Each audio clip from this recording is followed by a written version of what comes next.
हाम्रो पार्टीले भोलि गणतन्त्र दिवसलाई उत्सवका रूपमा आयोजना गर्ने निर्णय गरेको छ र त्यही निर्णय अन्तर्गत पार्टी तयारीमा जुटेको छ। काठमाडौँ उपत्यकाभन्दा बाहेकका जिल्लाहरूमा पालिका स्तरमा गणतन्त्र दिवसलाई विभिन्न कार्यक्रमका साथ आयोजना गर्ने गरी पार्टीले निर्देशन गरेको छ र त्यस आधारमा देशैभरि गणतन्त्र दिवसका अवसरमा कार्यक्रमहरू आयोजना गर्ने तयारी भएको कुरा म तपाईहरुलाई जानकारी गराउन चाहन्छु। काठमाडौँ उपत्यकाको हकमा हामीले उपत्यकाका पार्टी कमिटीहरू, पार्टी सम्बद्ध सङ्गठनहरूको संयुक्त आयोजनामा कार्यक्रमको तयारी गरेका छौँ र त्यो कार्यक्रम खास गरी सांस्कृतिक झाँकी सहितको एउटा उत्सवका रूपमा आयोजना गर्ने पार्टीको तयारी रहेको छ। हाम्रो देश जातीय, भाषिक र सांस्कृतिक विविधताले युक्त देश भएको नाताले जनता सार्वभौम सत्ता सम्पन्न भएको ऐतिहासिक दिनलाई जनउत्सवका रूपमा आयोजना गर्ने सिलसिलामा हामी त्यो विविधतालाई भोलि आयोजना हुने कार्यक्रमका माध्यमबाट प्रकट गर्न चाहन्छौँ र जनताको उत्सवका रूपमा गणतन्त्र दिवसको आयोजना गर्ने योजनाका साथ हामी अगाडि बढिरहेको कुरा म तपाईहरुका बीचमा राख्न चाहन्छु। वास्तवमा हामीले संविधान सभाबाट संविधान बनाइरहँदा अब मुलुकको समग्र ध्यान राजनीतिक व्यवस्थाका प्रश्नमा हामी एउटा निष्कर्षमा पुगिसकेका छौँ। अब हाम्रो ध्यान विकास र समृद्धिको दिशातर्फ केन्द्रित हुनुपर्दछ, राजनीतिक मुद्दाहरू चाहिँ हल भए भन्ने मान्यताका आधारमा हामीले जेठ 15 को दिनलाई चाहिँ बजेट प्रस्तुत गर्ने दिनका रूपमा चाहिँ संविधानमै किटान गर्यौँ। तर अहिले जसरी संविधान सभाको पहिलो बैठकको ऐतिहासिक फैसलालाई सहज रूपमा स्वीकार गरेका पूर्व राजा ज्ञानेन्द्र संविधानकै विपक्षमा लोकतन्त्रकै मूल्य मान्यताका विरुद्धमा जुन प्रकारका गतिविधिहरू गरिरहेको हामी देखिरहेका छौँ, त्यस्तो अवस्थामा नेपाली जनतालाई गणतन्त्रको उत्सवसँग जोड्नुपर्ने आवश्यकता हाम्रो पार्टीले महसुस गर्यो र त्यसै आधारमा हामीले जेठ 15 लाई गणतन्त्र उत्सवका रूपमा आयोजना गर्ने निष्कर्षमा पुगेका छौँ। त्यही आधारमा हामी तयारीमा जुटेको कुरा म तपाईहरुको बीचमा राख्न चाहन्छु। र हाम्रो कार्यक्रममा स्वाभाविक रूपमा चाहिँ विभिन्न जात जातिका समुदायहरू विशेष गरी सांस्कृतिक वेशभूषाका साथ, बाजागाजाका साथ सांस्कृतिक झाँकीका रूपमा उत्सवमा सामेल हुनुहुनेछ र त्यसले एउटा विशिष्ट एउटा छाप छोड्नेछ। गणतन्त्र दिवस वास्तवमै जनताको खुसी र एउटा गौरवको दिन हो, जसलाई नेपाली जनताले उत्सवका रूपमा आयोजना गर्ने परम्पराको थालनी हुँदैछ भन्ने कुराको सन्देश हामीले भोलिको कार्यक्रमका माध्यमबाट दिन खोजिरहेका छौँ। र भविष्यमा हाम्रो पार्टीको सोच के रहेको छ भनेर भन्दाखेरि राजनीतिक दलहरूका बीचमा सहमति हुन सकियो भने संविधानमा समेत संशोधन गरिकन चाहिँ गणतन्त्र दिवसलाई विशेष समारोहका रूपमा आयोजना गर्ने गरी चाहिँ बजेट प्रस्तुत गर्ने दिनलाई चाहिँ फरक दिनमा लैजानु चाहिँ उपयुक्त हुन्छ भन्ने मलाई लाग्दछ। किनकि जुन दिनले जनतालाई सार्वभौम सत्ता सम्पन्न बनायो, जनअधिकारलाई स्थापित गर्ने काम गर्यो, वास्तवमा भन्ने लोकतन्त्रको सबभन्दा उच्चतम रूप भनेकै गणतन्त्र हो। त्यो दिनलाई कमजोर बनाउने हिसाबले, उपेक्षा गर्ने हिसाबले जुन प्रकारका गतिविधिहरू भइरहेका छन् त्यो जनताका लागि स्वीकार्य छैन भन्ने खालको सन्देश जनताको एउटा खुसियालीका माध्यमबाट प्रकट गर्नुपर्दछ भन्ने मान्यताका पक्षमा पार्टी रहेको कुरा म तपाईँहरूका बिचमा राख्न चाहन्छु। त्यस अर्थमा हाम्रो कार्यक्रम कसैको विरोध होइन,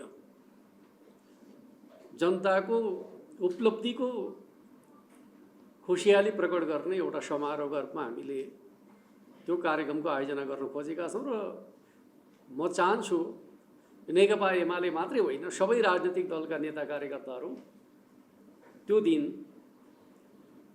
समारोहमा सामेल भएर गणतन्त्रलाई उत्सवका रूपमा आयोजना गर्ने कुराहरूमा हातेमालो गर्नका लागि पनि आह्वान गर्न चाहन्छु।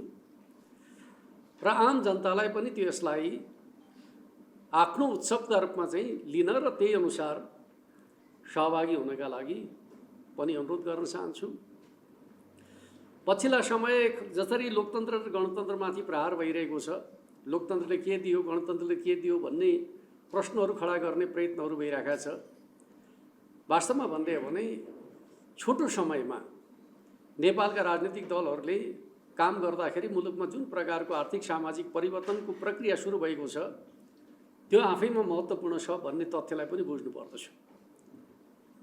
के अर्थमा भनेर भन्दाखेरि वास्तवमा नेपालका राजनीतिक दलहरूले राज्य सञ्चालन गर्ने अवसरै कम पाएका छन् भन्ने म ठान्दछु। नेपालका राजनीतिक दलहरूको इतिहासै त्यति धेरै पुरानो छैन। हाम्रै पार्टीको कुराकानी गर्ने हो भने हामी नेकपा स्थापना भएको समयका हिसाबले भन्ने 76 वर्षको समय हामीले पुरा गरेका छौँ।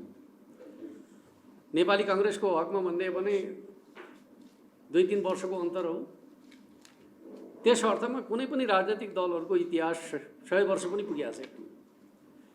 त्यसमाथि हामीले स्थापना पछाडिका समयहरू कसरी गुजार्यौँ भन्ने कुराको नेपाली इतिहासलाई विश्लेषण गर्ने हो भने 7 सालमा जानी या राणा शासन अन्त्य गर्ने कुरामा राजनीतिक दलहरूको अगुवाई रह्यो।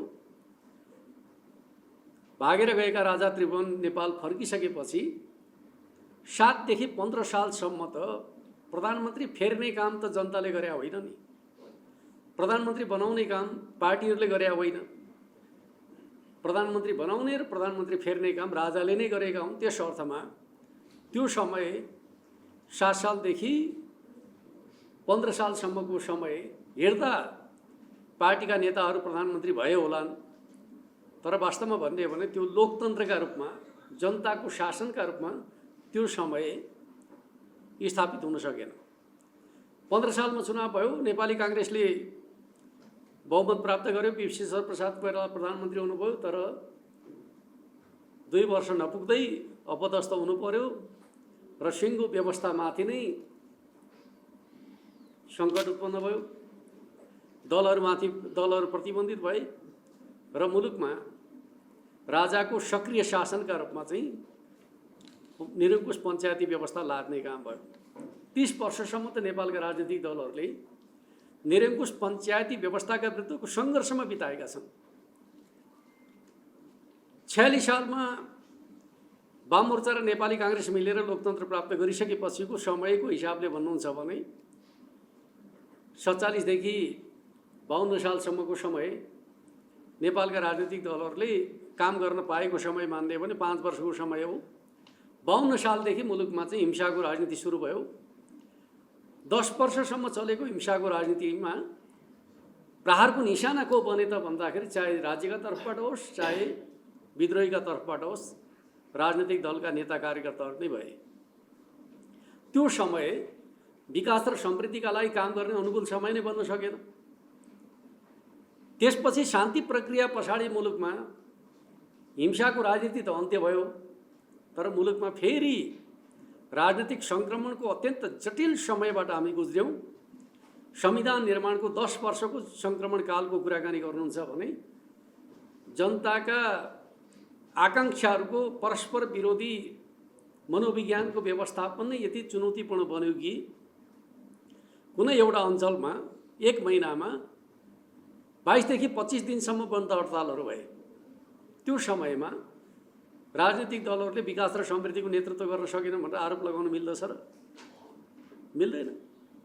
त्यस अर्थमा 10 वर्ष हिंसात्मक द्वन्द्वको समय, 10 वर्ष राजनीतिक व्यवस्थापनको समय, 30 वर्ष पञ्चायती निरङ्कुशताको समय र 1 दशक राजा त्रिभुवन र महेन्द्रको हुकुमी शासन अन्तर्गत राजनीतिक दलहरूलाई कठपुतलीका रूपमा प्रयोग गर्ने समय र त्यही अवधिमा राजा ज्ञानेन्द्रको निरङ्कुश शासन व्यवस्थाको समय, यो सबै चिजलाई तपाईँ हामीले जोड्ने हो भने नेपालका राजनीतिक दलहरूले यथार्थ रूपमा भन्नुहुन्छ भने काम गर्ने मौका खासै पाउन सकेका छैनन् र संविधान सभाबाट संविधान जारी भएपछिको 10 वर्ष नै नेपालका राजनीतिक दलहरूले काम गर्न पाएको समय हो र अघि पछिको समयलाई आधार बनाएर हेर्ने हो भने अरू 5-7 वर्षको समय राजनीतिक दलहरूले शासन गरेको समय हो।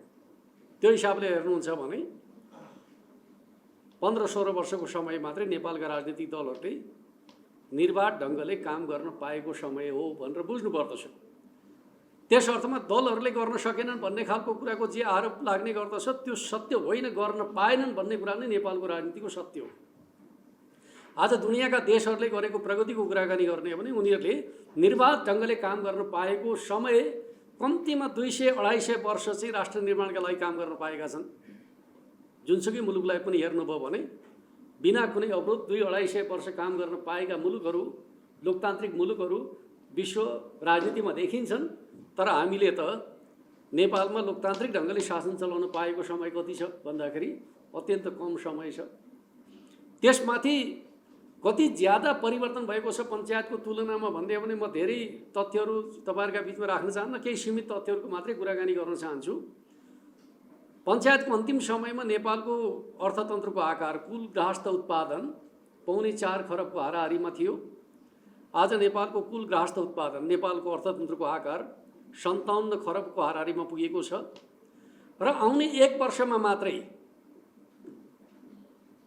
82-83 मा मात्रै 4.25 खरब अर्थतन्त्रको आकार वृद्धि हुने प्रक्षेपण नेपाल सरकारले मात्रै होइन, IMF, वर्ल्ड बैंक र एडिबी लगायतका संस्थाहरूले पनि गरेका छन् भनेपछि लोकतन्त्रको सामर्थ्य के हो भन्ने कुरा त 200-250 वर्ष नेपालको सामन्ती राज संस्थाले बनाउन नसकेको अर्थतन्त्रको आकार 1 वर्षमा निर्माण हुने सामर्थ्य नेपालको लोकतान्त्रिक व्यवस्थामा निर्माण भएको छ। अर्कोतिर चाहिँ पञ्चायतको अन्तिम समयमा नेपाली जनताको आम्दानी,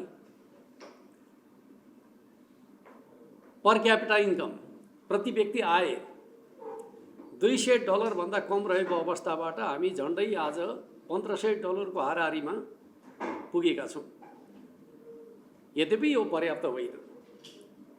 आजका बढ्दा मानवीय आवश्यकताका दृष्टिकोणले भन्दै हो भने नेपाली जनताको प्रति व्यक्ति आय चाहिँ कम नै मान्नुपर्दछ। निर्वाध ढङ्गले हामीले काम गर्न पाएको भए हाम्रो उद्देश्य के थियो भनेर भन्दाखेरि कम्तीमा पनि यति बेला चाहिँ हामी $2200 पुर्याउन सक्दथ्यौँ भन्ने मलाई लाग्दछ। आज बागमती प्रदेशको जुन पर क्यापिटा इन्कम छ त्यो इन्कम देशको औसत हुन पुग्दथ्यो भन्ने हामी ठान्दछौँ।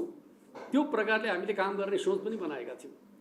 तर राजनीतिक अस्थिरताका कारणले गर्दाखेरि आर्थिक क्रियाकलापहरू निर्वाध ढङ्गले अगाडि बढ्न नसक्दाखेरि चाहिँ $1500 को हाराहारीमा हामी पुगेका छौँ र त्यो $1500 सामन्ती राजतन्त्रको कालको तुलनामा भन्ने हो भने उल्लेख्य हो भन्ने ठान्नुपर्दछ। अर्कोतर्फ चाहिँ नेपालमा कम्युनिस्टहरूले पटक पटक शासन गरे। यो देशमा कम्युनिस्टहरूको शासनका कारणले गर्दाखेरि के भयो भन्ने खालको प्रश्न उठ्ने गर्दछ। म एउटा रोचक तथ्य तपाईँहरूका बिचमा सुनाउन चाहन्छु। पञ्चायतको अन्तिम समयमा नेपालमा धनी र गरिबहरूको बिचको खाडल 21 गुणा ज्यादा थियो। आज धनी र गरिबहरूका बिचको खाडल घटेर 6 गुणामा झरेको छ। अर्थात् हामी समानतातर्फ उन्मुख छौँ। र अर्कोतर्फ म तपाईँलाई एउटा रोचक तथ्य के कुरा सुनाउन चाहन्छु त भन्दाखेरि नेपालमा गरिबीको सङ्ख्या पनि घटेको छ र ठुलो मात्रामा मध्यम वर्गको उदय भएको छ। समाज रूपान्तरणका हिसाबले भन्ने हो भने यो तथ्याङ्क आफैमा सकारात्मक छ सामाजिक विकासका दृष्टिकोणले भन्ने कुरालाई बुझ्नुपर्दछ। मानवीय र सामाजिक विकासका दृष्टिकोणले भन्नुहुन्छ भने पञ्चायतको अन्तिम समयमा साक्षरता दर अत्यन्त कमजोर रहेको मुलुकका रूपमा नेपाल चिनिन्थ्यो। आज हेर्नुभयो भने हामी नेपालको साक्षरता दरमा उल्लेख्य वृद्धि भएको छ र विद्यालय शिक्षाभित्र लैङ्गिक समानता सुनिश्चित गर्न सफल भएका छौँ। दक्षिण एसियाका सन्दर्भमा भन्दै भने विद्यालय शिक्षामा लैङ्गिक समानता सुनिश्चित गर्ने देशका रूपमा हामीले नेपाललाई स्थापित गर्न सफल भएका छौँ। यो सामान्य कुरा होइन। उच्च शिक्षामा समेत महिलाहरूको सहभागिता उल्लेख्य मात्रामा बढेको छ। राजनीतिमा महिलाको सहभागिता त युरोपेली मापदण्डको स्तरमा पुगेको छ। अझ म तपाईँलाई सुनाउँ, युरोपमा प्रतिनिधि सभा र सङ्घीय संसदमा महिलाहरूको सहभागिताको औसत कति छ भन्दाखेरि सिङ्गो युरोपमा 18% छ, जबकि हामीले चाहिँ संविधानत 33% अनिवार्य गरेका छौँ। त्यो हिसाबले भन्नुहुन्छ भने राजनीतिक सहभागिताको दृष्टिकोणले नेपालमा महिला सहभागिता राजनीतिक रूपमा चाहिँ युरोपेली मापदण्डको हाराहारीमा वा त्योभन्दा माथि हामी छौँ भन्ने कुरा चाहिँ गर्वको विषय हो भन्ने ठान्नुपर्दछ। समग्रतामा राजनीतिक सहभागिता 41% भन्दा माथि छ। अझ त्योभन्दा माथि पुग्दै थियो, तर गएको चुनावमा 5 दलीय गठबन्धन बनाएर चाहिँ स्थानीय चुनावमा चाहिँ प्रमुख र उपप्रमुखले एक महिला अनिवार्य हुनुपर्ने संवैधानिक व्यवस्थाको दुरुपयोग गर्ने खालको काम चाहिँ गरेका कारणले महिला सहभागिता केही कम भएको थियो, जसका विरुद्ध हामी निरन्तर आवाज उठायौँ र भर्खरै सम्पन्न भएको उपचुनावबाट त्यो कमजोरी सच्याउने काम भएको छ। अब एउटा मात्रै उम्मेदवार उठाउने पार्टीले अनिवार्य रूपमा महिला उठाउने जुन व्यवस्था गरिएको छ, त्यसले गर्दाखेरि आउने चुनावमा महिला सहभागिता 41% भन्दा माथि पुग्ने कुरा सुनिश्चित छ। त्यस अर्थमा सामाजिक विकासका दृष्टिकोणले हेर्नुभयो भने यो खालको अवस्था हामी पाउने गर्दछौँ। अर्कोतिर तपाईँले हेर्नुभयो भने नेपालका सन्दर्भमा के कुरा देखिन्छ भनेर भन्दाखेरि चाहे शिशु मृत्युदरको कुरा गर्नुहोस्, मातृ मृत्युदरको कुरा गर्नुहोस्, असाधारण ढङ्गले चाहिँ कमिआएको छ। नेपालको जनस्वास्थ्यको अवस्था अत्यन्त राम्रो छ। कोभिड-19 को समयमा त्यसको सामना गर्नका लागि नेपालले अवलम्बन गरेको रणनीतिको विश्व स्वास्थ्य सङ्गठनले प्रशंसा गर्दै पुरस्कृत पनि गरेको छ र त्यसको प्रभाव कहाँ देखियो भन्ने कुराको विश्लेषण गर्ने पनि कतिले भन्छन् मान्छेको जीवनमा खै त यो परिवर्तन भनेर भन्ने गर्दछन्। पञ्चायतको अन्तिम समयमा मान्छेको बाँच्ने आयु कति थियो भनेर भन्दाखेरि औसत आयु 54 वर्ष थियो। आज नेपाली जनताको औसत आयु 72 वर्ष पुगेको छ। समाजमा आएको परिवर्तन के हो भन्ने कुरा चाहिँ औसत आयुले बताउँछ भन्ने कुरालाई बुझ्नुपर्दछ। जहाँसम्म पूर्वाधार विकासका सन्दर्भमा कुराकानी गर्ने हो भने हामीले गर्व गर्न सक्नुपर्दछ भन्ने मलाई लाग्दछ। म तपाईँहरूलाई एक दुईवटा तथ्य सुनाउन चाहन्छु पूर्वाधार विकासका सन्दर्भको बारेमा। सडक सञ्जालको कुरा, पञ्चायतको अन्तिम समयमा नेपालमा सडक सञ्जाल करिब 8000 किलोमिटर सडक थियो। आज नेपालमा सडक सञ्जाल 1,10,000 किलोमिटर पुगेको छ। कतिपयले सङ्घीयताले के दियो, प्रदेशको औचित्य के, स्थानीय सरकारको औचित्य के भनेर भन्ने गर्दछन्। केन्द्र सरकारले 43,000 किलोमिटर सडक बनायो, बाँकी 67,000 किलोमिटर सडक यो बिचको अवधिमा प्रदेश र स्थानीय सरकारले बनाएको देखिन्छ।